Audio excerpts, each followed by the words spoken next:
We begin the bulletin from South Africa. In what may be a game-changing development, the BRICS leaders have agreed to expand the alliance with an announcement expected today. But what are the prospects for Ghana, and will this decision influence Ghana to join the alliance? My colleague Judith Awoche-Tando has more in this report. Finally agreed on an expansion. That's according to the South African foreign minister. The expansion of BRICS has been one of the biggest agendas at the 15th summit taking place in Johannesburg in South Africa. And while most BRICS members were in support of the enlargement, there have been divisions on how many countries should join as well as how soon they could.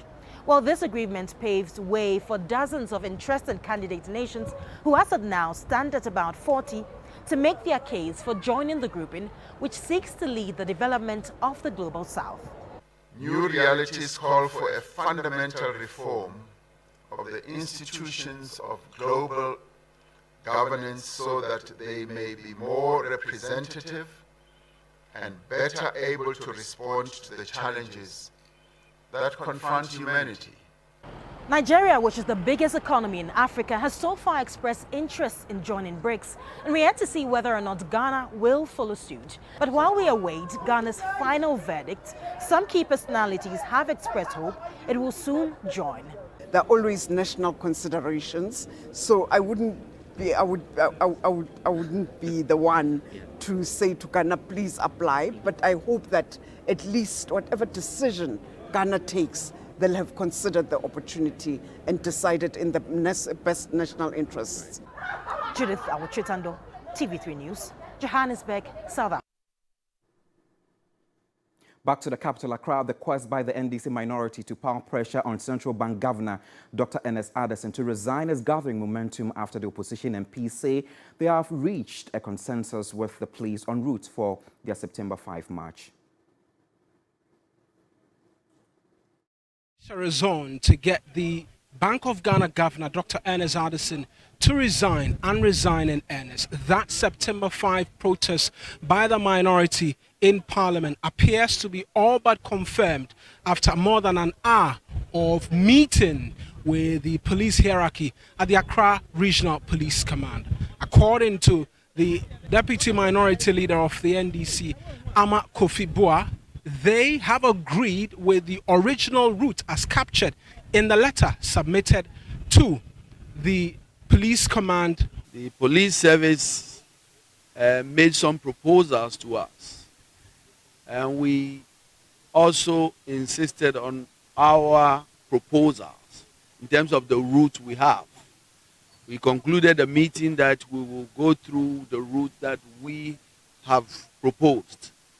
And so everything is set for our protest, which will be joined by thousands of Ghanaians.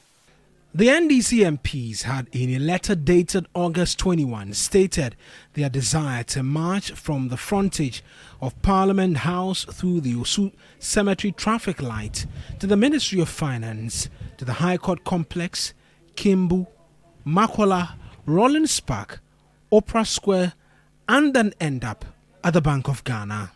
For Boko Central MP Mahama Yarega, the NDC minority in Parliament will ensure Dr. Addison receives their petition demanding his resignation.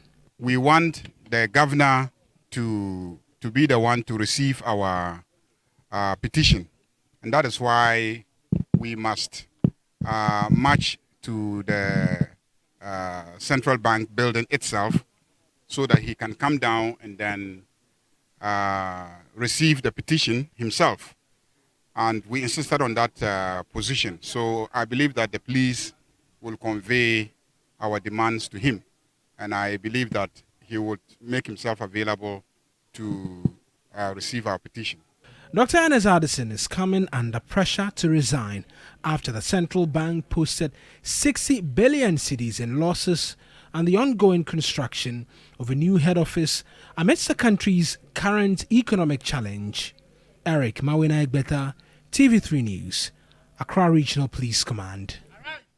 The Electoral Commission's decision to hold voter registration at district offices is causing backlash from Afram Plains residents who fear disenfranchised. Addressing the press in Dokokrom, MP for Afram Plains North, Betty Nana Efwa Crosby-Mensah warns the decision will have financial impact on constituents. Given the nature of the constituency, the only reliable means of transport are boats, canoes, and ferries. To access the district capital, constituents have to travel several kilometers on water and commute by road to Donkokrom. Constituents who live on Agodeke, for instance, that is in the Dija Island, have to travel by boat for close to 8 to 10 hours to get to the riverbank at Supom or Bridgeano, and then continue for over 5 kilometers distance by road to the district capital, which is in Donkokrom. It will surprise you that the cost involved is as close as 350 Ghana cedis to go to, in fact, to travel from Agodeke on the Duja Island to Donkokrom. I wish to, on behalf of the people of Afram Plains North, appeal to the Electoral Commission to, as a matter of urgency, review the registration modalities for Afram Plains North in consultation with the district inter-party committees by creating registration centers on all islands to facilitate the registration of voters. Stakeholders at the TV3 National Dialogue have renewed calls for the review of the free senior high school policy. They contend that after a number of years of implementation, the policy must be examined and improved for better educational outcomes. High school policy since inception in 2017 has reached an estimated 1.2 million students. Enrollment figures have seen an increment with WASI pass rates on a steady rise. The policy implementation, however, is fraught with challenges. Economist and former rector of GIMPA, Professor Stephen Adair, highlighted shortcomings of the policy and proposed solutions. The free SHS is good. It is facing challenges. It must be tweeted and made better so that Ghanaians will ensure that no child is left behind. You go to Prempeh College, meant for about 1,000 students, have about 5,000 students, and students had to squeeze to go on them. And so we have a serious one, so nobody should see anybody who thinks that we should improve free SHS is an enemy of a regime or anybody else. Executive Director of the Institute for Education Studies, Dr. Peter Pateanti, indicated that the funding for the policy is not sustainable. And when we talk about the sustainability issue, people think that we want parents to pay. What I think is that we want another stream of income for the policy, so that if you have 60% coming from government, there's some 40% coming from somewhere. I don't care whether it's parents, I don't care whether it's an international grant, I don't care whether it's even taxes. Kofi Asare of the Africa Education Watch lamented the dwindling resource envelope for sectors such as basic education due to the huge amount allocated to free SHS. If you look at the pre-tertiary budget, I'm talking about basic and secondary budget of the Ministry of Education. Take our salary, we call it non-discretionary budget. If you analyze the non-discretionary budget of the Ministry of Education for this year, for instance, you realize that basic education is taking about 4%. For me as a school teacher, I walk to the schools every morning and I see the schools deteriorate. And that is where my concern is. The philosophies and the theories don't matter to me. There are good schools that have better infrastructure to support this policy. But because the conversation itself is not all opened for parents and major stakeholders to make input and for it to be considered, it becomes very difficult for the private schools to be added.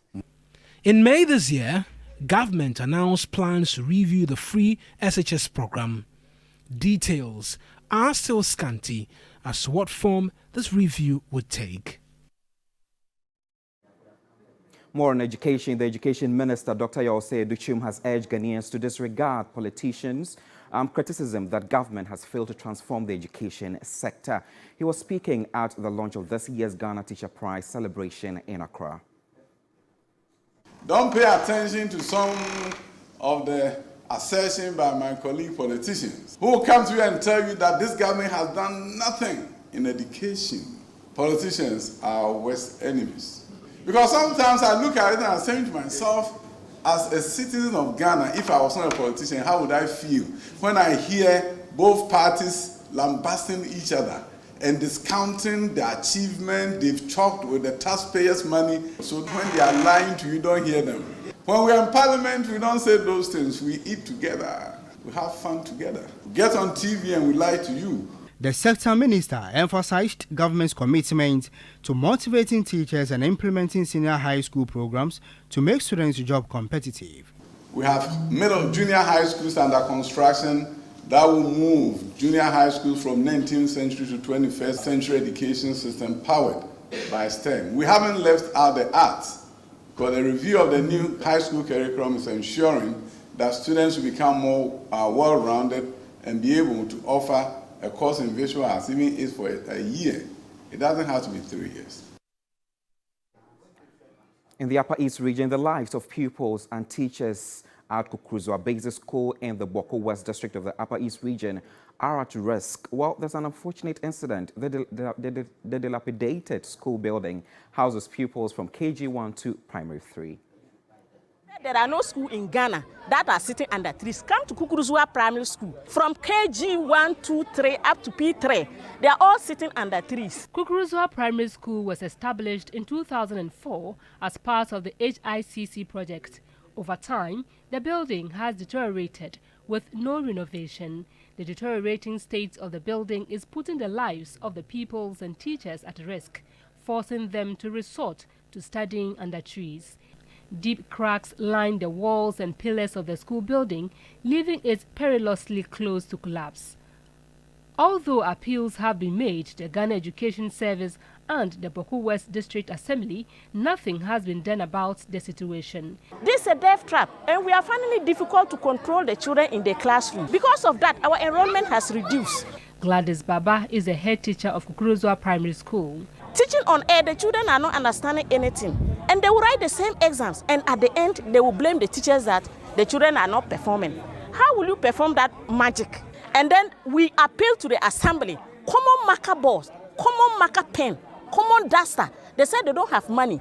What do they want us to do again? We are suffering. The children are suffering. Some teachers have been sharing their experiences. For the past 3 years, KG1 and 2, P1, P2, P3, this is what we have been using. It's just a cardboard. The time that you are supposed to use until you have to come and write it like this, sit down and write, consume time. After that, you come and the children, some of them say they don't understand. And sometimes at these things, we don't get it. Sometimes I write on the air for them. How can you come to school? At the end of the day, you will not achieve what you have come to do. And it's not even easy pasting it on the board. Most of them cannot see. And at times, the winds too will blow it away. Due to this, it has actually affected the children, and most of them cannot write. Most of them cannot read. The case of Kukruzua Primary School is just one of several infrastructure crises that have plagued the area and the country at large. Urgent action is required to ensure the safety of pupils and teachers. A number of dilapidated school buildings have collapsed over the years, killing and injuring some pupils. In 2017, a number of kindergarten pupils at the Breman Jamara Methodist Basic School in the Central Region died after their dilapidated classroom block collapsed. Away from education, former executive director of the Ghana Integrity Initiative, Vitus Axim, has described as disappointing the lack of President Akufo-Addo's will to deal with corruption in his administration. He observed that the president's posture regarding corruption allegations in his government is a reflection of a weak system. He's not doing anything physical. There's nothing on the ground. Always trying to exonerate some of his appointees from allegations that he has not even investigated. It's always about the first person to come and clear the president, and that's why it's called a clearing house. As for the president, I don't think he's interested in fighting corruption, apart from using it for political gain. When Madam Cecilia, the past thing came out, I said that Chirac should go after her, Financial Intelligence Center should go after her to find out the source of money and all that. Office of Special Producer has taken it, but the others are keeping quiet. I think you need an asset declaration so that we know your worth. When you are leaving again, you declare your assets so that we know the difference between what you had and the time you left. And you can use 6 months to make a lot of money, stolen money. So that is my concern about that. Let's do more stories. Media General plans to introduce a fact-checking unit to combat misinformation in the digital era. The Chief Operating Officer, Nyama Eshan, announced the move during a visit by the NDC leadership, showcasing the media commitment to produce an excellent reportage on television. The National Democratic Congress emphasized transparency and open communication during the Courtesy call. The General Secretary, TV3Newday, called for strong leadership and journalists to uphold truth and transparency in reporting. NDC and MPP do not have to arrogate truth to themselves anymore.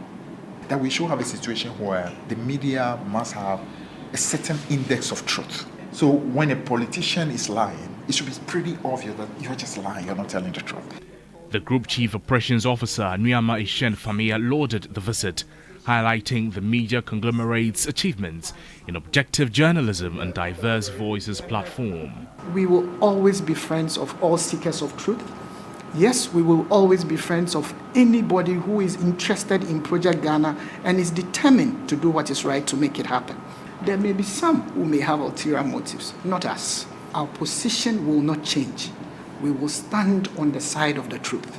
Communications Director of the opposition, the National Democratic Congress, Kakra Esamwa, commended Media General for the quality of journalists produced. Let me also share in your pride and joy, because it's not only the Komla Dumo Award that you people won. You won, I think, the best journalist of the year. It means a lot, because it means that your peers know your quality. We are proud to be Ghanaians, to be part of all this. Discussions centered on the crucial role of politics and journalism in Ghana's democratic process. Let's do some international news now. Wagner boss Yevgeny Prigozhin was on the passenger list of a plane which crashed in Russia, killing all 10 on board. He was believed to be on board the plane earlier. A Wagner-linked Telegram channel, Grey Zone, reported that the jet was shot down by air defenses in Tver region, North Moscow. Prigozhin led a failed mutiny against the Russian armed forces in June.